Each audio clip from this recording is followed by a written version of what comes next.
Now it's time for our professor guest. He's a brilliant philosopher, so get excited to have your entire worldview shattered within minutes.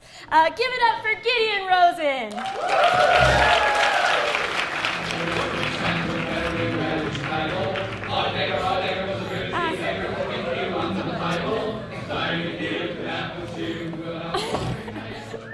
Hi, Professor Rosen. Thank you so much for being here. So you teach this very popular metaphysics class. For those of us who aren't in that class, can you tell us what metaphysics is and why it's cool? Two different questions. Metaphysics is supposed to be the philosophical study of the fundamental structure of reality. Why is it cool? That question answers itself. Does God exist? Do we have free will? Is the mind a material thing? Is the universe a deterministic system? Those are metaphysical questions. Wow, okay. Well, so can you just tell us once and for all if we have free will? I don't know about you. Some of us do. So what is the dilemma? So on the one hand, so this is a little philosophy. On the one hand, you think about it, it's obvious that you can control what you do. That you're not just pushed around by your impulses. You're not just an animal. You have this capacity to step back from your desires and ask yourself questions about what you really ought to do and to control your behavior in light of the answers you give to those questions. It seems to you like you're in the driver's seat. On the other hand, for all we know, the natural world of which we are parts is just a big clock. There are laws of nature which determine how the little particles that make up your body go. You didn't make the laws. You didn't set the clock in motion. But once the clock is in motion and given the laws, there's only one way in which things can unfold.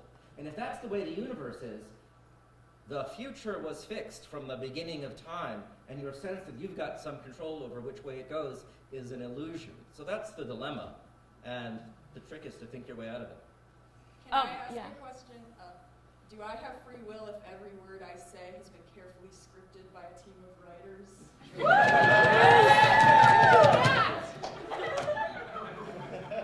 don't have to do what they say. You're right!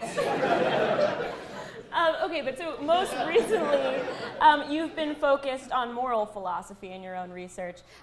What kinds of moral questions have you been researching? So the big question for me now is whether people are really morally responsible for what they do. Mm-hmm. So that, the free will question engages with that. But suppose you've got free will. That is, suppose you have this power to step back from your impulses and make decisions for yourself. That's not enough to make you responsible.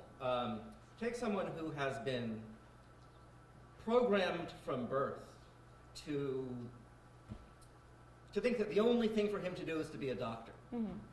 Right? This is probably not entirely fictional. So this is something he really wants. He thinks it's important. He absorbed this belief the way we all absorb our most basic beliefs. You find yourself having these things when you grow up. So now he's torn between being a doctor, which he's always thought he wanted to do, and, I don't know, going off and joining the circus. He feels like he's got a choice here, and he does have a choice. It genuinely is up to him. When he thinks about it, he decides what he wants most, and he says, after all, I really want to be a doctor. Although he exercised free choice, the basis on which he exercised that choice, the desires that he was acting in light of, those were all things that he absorbed from the environment. So just from the fact that he had the power to make this choice given his desires and beliefs, it doesn't follow that he's responsible for the choice he made. So the dark versions of this sort of story are when you try to think about the choices that a Nazi makes or that some criminal makes. Mm-hmm. These may be free choices, but they're choices made in light of profoundly mistaken beliefs about how a person ought to act, absorbed from the environment. And if that kind of conditioning undermines our responsibility, then it's totally unclear, if you think about it, whether anyone's ever really responsible for what they do. Because we're all conditioned in that way. Sometimes it's more obvious than at other times, but that's the way it goes for all of us. Anyway, so that's the question I would love to know the answer to. Do you bring up the Nazi thing at parties? You know, I found that doesn't work so well at parties. Oh, okay.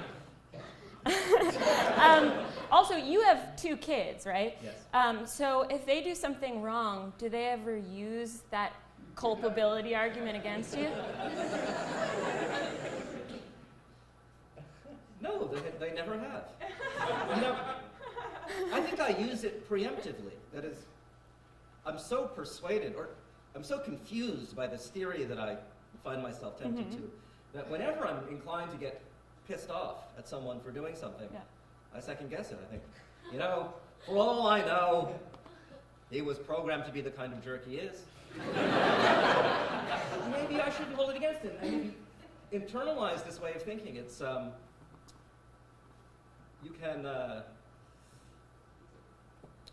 you find yourself inhibiting the impulses you have to hold things against people, so that they don't need to make those kinds of excuses. You've already made them for them. Wow. And what about your own students? Do they challenge you in any way? Do they make you reconsider your own philosophy? Oh, all the time. All the time. Philosophy is one of these subjects where, even if you've been thinking about these things for years, someone who's thinking about it for the first time can have a thought that surprises you. And so, first of all, they know it's part of the game. The way we do this is you give your professor and everyone else in the class a hard time. That's the way philosophy is supposed to work. That's the way progress is made, when it's made at all. But it's not just an exercise. It's not like some subjects that you take in the university where